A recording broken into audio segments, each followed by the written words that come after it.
Hi மக்களே, எல்லோரும் எப்படி இருக்கீங்க? நான் நல்லா இருக்கேன். இன்றைக்கி டயாலிஸ் போடுறதுக்கு லேட் ஆகிட்டு மக்களே. ஏன்னா காலையில் வந்து உங்கள் பக்கத்தில் திருமுருகன் குண்டி கோயில் இருக்குது பார்த்தீங்களா, அங்கே முருகன் கோயிலுக்கு போயிட்டு ஒன்றும் சொல்லக்கூடாதுன்னு சொல்லிட்டு போயிட்டு அங்கெல்லாம் சாமியெல்லாம் கும்பிட்டுட்டு அதுக்கப்புறம் தான் போனோம். இன்றைக்கி எங்கள் அம்மாவும் வந்திருந்தாங்க, என் பசங்களும் 2 பேருமே ஸ்கூல் லீவ் போட்டாச்சு. ஏன்னா எங்கள் அம்மாவும் என் கூட ஹாஸ்பிட்டல் வர்றதுனால பசங்களை கூப்பிட்றதுக்கு ஆள் இருக்காது, அப்புறம் பார்க்குறதுக்கு ஆள் இருக்காதுன்னு அவங்களோட கூட்டிகிட்டு போயாச்சு. எதுக்கு எங்கள் அம்மா வந்தாங்கன்னா, நான் வந்து அதான் ஆன்காலஜி டாக்டரை பார்க்க சொல்லிட்டாங்கன்னு சொல்லி அன்றைக்கி ஃபீல் பண்ணி சொல்லேன் பார்த்தீங்களா. உடனே நான் வந்து போய் பார்க்கவே மாட்டேன்னு சொல்லிவிட்டு எங்கள் அம்மாட்ட சொல்லிட்டேன். வேணால் ப்ளட்டு வேணால் ஊசியெல்லாம் கரெக்டாக போடுறேன் அப்படின்ட்டு அன்றைக்கே நான் ஒரு ஊசி எங்கள் ஹஸ்பண்டு கையில் போட்டுவிட்டாங்க. போட்டுட்டேன். போக மாட்டேன்னு சொன்னோடனே எங்கள் அம்மா இப்படிலாம் பேசாத அப்படின்ட்டு எங்கள் அம்மாவும் என் பின்னாடி ஆஸ்பத்திரியில் நான் டாக்டர்கிட்ட பேசிக்கிறேன்னு சொல்லிட்டு வந்துட்டாங்க. அதனால் அப்படியே போகும்போது பூண்டி கோயிலுக்கு போயிட்டு அப்புறம் அந்த பூண்டி கோயில் பக்கத்துலேயே ஒரு நந்தி கோயில் மாதிரி இருக்குது, ராகுகேது கோயில்னு நினைக்கிறேன்.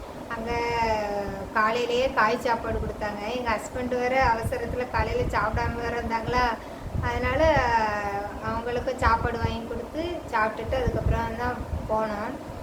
போய் போட்டால் 12:30 ஆகிட்டுது மக்கள். 12:45 ஆயிடுச்சு டயாலிஸ் போடுறதுக்கே. அதுக்கப்புறம் வந்து முடிகிறதுக்கு 5 மணி ஆயிட்டு. அங்கேருந்து வந்து டிராஃபிக்லாம் தாண்டி வர இப்போ தான் வந்திருக்கேன். 6:45 ஆயிடுச்சு மணி. இப்போ வந்திருக்கேன். அதான் டாக்டர் வந்து எந்த பிரச்சனையுமே இல்லை, நல்லா தான் இருக்குது, நீங்கள் அந்த டாக்டர்லாம் போய் பார்க்க வேண்டாம், அவங்களுக்கு வந்து டயாலிஸ் பேஷண்ட்டை பற்றி தெரியாதனால இந்த வேல்யூ வந்து அதிகமாக இருக்கிறனால உங்களை வந்து பார்க்க சொல்லியிருக்காங்க. நீங்கள் இன்ஜெக்ஷனை கரெக்டாக போட்டாலே ப்ளட் ஏறிடும். ஆனால் வந்து 10 பாயிண்ட் ப்ளட்டுக்கு வரணும், 1 மாதம் டைமில் 10 பாயிண்ட் ப்ளட்டு கொண்டு வரணுமா மக்களே, எங்கள் டாக்டர் சொல்லி அனுப்பி விட்ருக்காங்க.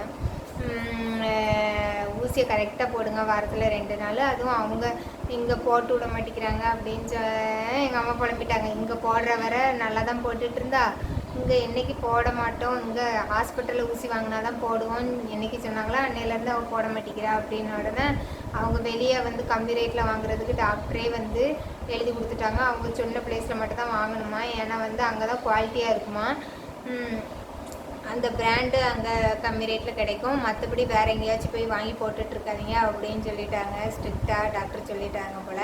அவங்க எழுதியும் கொடுத்துருந்தாங்க அது எங்கே கிடைக்கும், அப்புறம் அது என்ன பிராண்டு அப்படின்ட்டு. அது முதல்ல எனக்கும் எழுதி தந்துருந்தாங்க. அது வந்து வாங்கி போடாமல் காசு இல்லாமல் இருந்தேன். இப்போ மறுபடியும் வாங்கி போட சொல்லியிருக்காங்க. வாங்கி வச்சுருக்கேன், 4 ஊசி வாங்கி வச்சுருக்கேன் மக்களே. 2 வாரத்துக்கு கரெக்டாக இருக்கும்.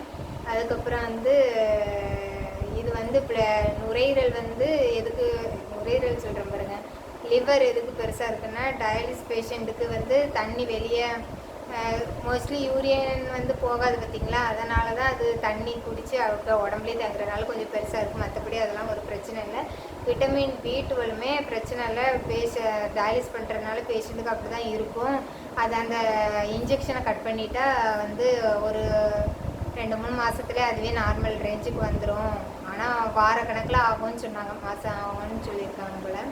அப்புறம் இதுக்கு எதுக்கு நீங்கள் வந்தீங்க, அது அவங்களே சொல்லியிருக்கலாம்ல. இன்னொன்று அதான் சொல்லியிருக்காங்க, அவள் உட்காந்து அழுதுகிட்டே இருக்கா, அதனால தான் வந்தேன்னு சொல்லி எங்கள் அம்மா எல்லா இதையும் சொல்லி கிளியர் பண்ணிவிட்டு வந்துட்டாங்க மக்களே. ஒன்றுமே இல்லையா, நான்லாம் ரொம்ப பயந்துட்டேன் நினச்சினாவே. ஆனால் ஒரு அம்மா வந்து எனக்கு ஃபோன் பண்ணி அவங்க இதில் ரிலேஷன்லேயும் டாக்டர் இருக்காங்கன்னு கேட்டுட்டு எல்லாமே சொல்ல தான் செஞ்சாங்க. ஒன்றுமே இல்லைம்மா, பிரச்சனை இல்லை, எடுக்க சொன்னாலுமே ஒரு டெஸ்ட் தானே எடுத்துக்க அப்படின்ட்டு. எங்கள் அம்மா வந்து என்ன சொன்னாங்கன்னா, டெஸ்ட்டு எடுக்க சொல்கிறாங்களா, ஒரு தடவை எடுத்து பார்த்துக்கிடுவோம், ஒன்றும் இருக்காது அப்படின்ட்டு நான் போக மாட்டேன்னு சொல்லிட்டு இருந்ததுனால வந்துட்டாங்க. அதுக்கப்புறம் டாக்டரே அங்கே எங்கேயுமே போக வேண்டாம், அவங்களுக்கு கிட்னி டயாலிஸ் பேஷண்ட்டுங்கிறனால தெரியல, இதுவே நார்மல் பேஷண்ட்டாக இருந்தால் அது அவங்க போகலாம், இது டயாலிஸ் பேஷண்ட்டுக்கு இப்படி தான் இருக்கும் அப்படின்னு சொல்லிட்டு வேண்டான்னு சொல்லிட்டாங்க மக்களே. ரொம்ப சந்தோஷம் மக்களே. எனக்கு இன்றைக்கி காலையில் பதட்டத்தோடு தான் போனேன், ஏன்னா டாக்டருமே போய் எடுங்கன்னு சொல்லிடுவாங்களோ அப்படின்ட்டு.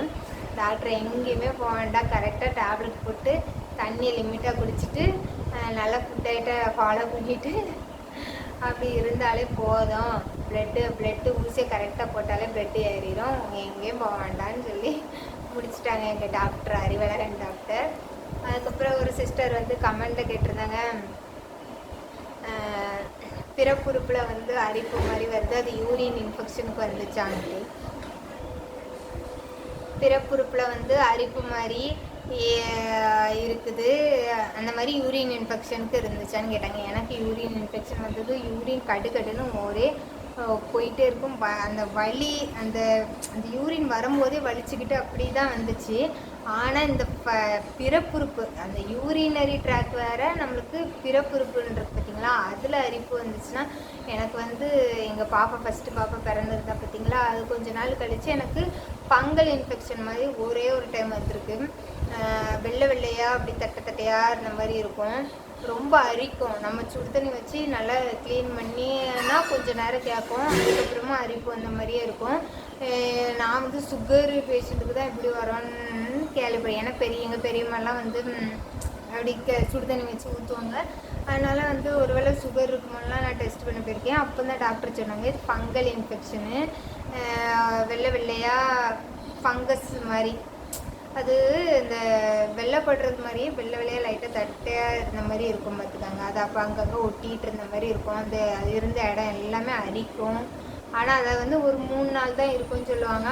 நல்லா சுடு தண்ணி வச்சு இது பண்ணி ஹாஸ்பிட்டல், அது வந்து உங்களுக்கு அரிப்பு எடுத்துட்டாலே ஹாஸ்பிட்டல் போனால் ஆயில்மெண்ட்டு தருவாங்க, இல்லைன்னா டேப்லெட் தருவாங்க, அதிலே சரியாயிருங்க. அது ஒரு 3 நாள் தான் இருக்கும்.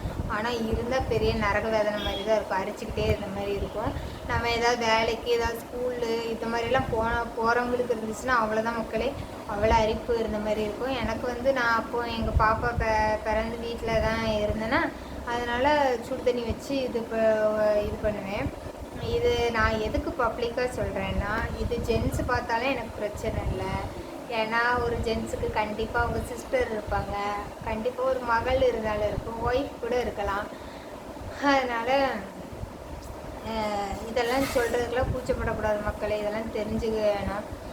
இப்போ நானுமே என் பிள்ளை, இப்போ நான் இருக்கேன், என்கிட்ட வந்து சொல்லுவாள். சப்போஸ் திடீர்னு அவங்க அப்பா பார்க்குற மாதிரி இருந்துச்சுன்னா அப்பாட்ட தைரியமாக சொல்லணும் என் பிள்ளை. அப்போ அவங்க அப்பாவுக்கு தெரியணும், அப்போ இந்த மாதிரி வந்துச்சுன்னா சுடு தண்ணி வச்சு இது பண்ணுமா அப்படின்னு சொல்ல தெரியணும். அதனால் வந்து நான் வந்து எங்கள் வீட்டில் எல்லாமே சொல்லுவேன், அவங்களும் வந்து நல்லாவே பார்த்துக்கிடுவாங்க. அதே மாதிரி தான் இப்போ இந்த மாதிரி ஒரு லேடிஸ் சொல்கிறாங்கன்னா ஜென்ஸுக்கு தெரியணும். அப்போ சுடு தண்ணி வச்சு இது பண்ணால் அந்த நேரத்துக்கு அந்த வலி கேட்கும். சுடு தண்ணி வச்சு நல்லா க்ளீன் பண்ணிவிட்டு அதுக்கப்புறம் நல்லா காத்தோட்டமாக இருக்கணும். அதுதான் மக்களே. அது ஃபங்கல் இன்ஃபெக்ஷன் தான். அது வந்து ஃபங்கல் இன்ஃபெக்ஷன் நம்ம பேபி வரோம் பார்த்திங்களா, அந்த வழியாக வர்றது. யூரின் இன்ஃபெக்ஷன் நம்ம யூரின் போவோம் பார்த்திங்களா, அந்த இதில் ரெண்டுக்குமே டிஃப்ரெண்ட் இருக்குது.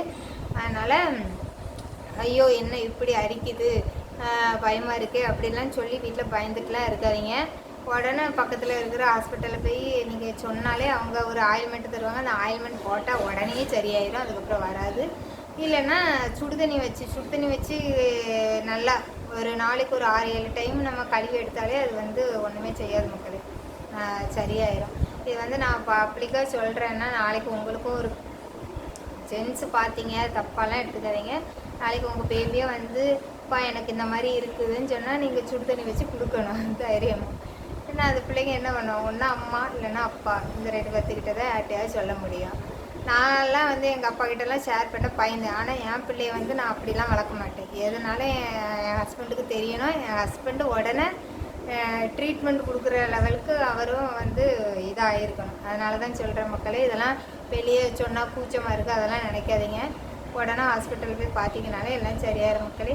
நானும் நல்லா இருக்கேன். இப்போ தான் மணி 7 போகுது. ஒரு 2-3 சிஸ்டர் கால் பண்ணி பேசினாங்க. அதிலே ஒரு அம்மா வந்து வந்துட்டியாம்மா வீட்டுக்கு அப்படின்னு இப்போ கூட கால் பண்ணியிருந்தாங்க. அதனால தான் எங்கள் அம்மா ஒரு வீடியோ போட்டுரு அப்படின்னு சொன்னாங்க. அதனால் நான் நல்லா தான் இருக்கேன், எனக்கு டாக்டர் எதுவுமே தான் சொல்லியிருக்காங்க. எனக்கு ரொம்ப சந்தோஷமாக இருக்குது மக்களே. அதுலேயும் நீங்கள்லாம் வேண்டுற ப்ரேயரே எனக்கு ரொம்ப ரொம்ப சந்தோஷம். அதுலேயே நிறைய சிஸ்டர் எனக்கு இன்றைக்கெலாம் கால் பண்ணி அவ்வளோ ஆறுதல் சொல்லியிருக்காங்க.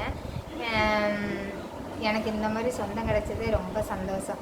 அதிலே அக்கான்னு குடும்பம், அதுலேயே ஒரு சிஸ்டர் பேசும்போது அவங்க பாப்பா வந்து யாருமான்னு கேட்டுட்டு இருந்தா, அத்தைக்கிட்ட பேசிகிட்டு இருக்கே சொன்னோடனே எனக்கு ரொம்ப சந்தோஷமாயிருச்சு. ஏன்னா நான் என்ன அந்த சிஸ்டரையும் பார்த்ததில்ல, ஆனால் அவங்க பொண்ணுக்கு வந்து நான் அத்தைன்னு சொல்லி கொடுக்குறாங்க பார்த்தீங்களா. இதெல்லாம் கேட்கும்போது எவ்வளோ சந்தோஷமாக இருக்குது தெரியுமா மக்களே.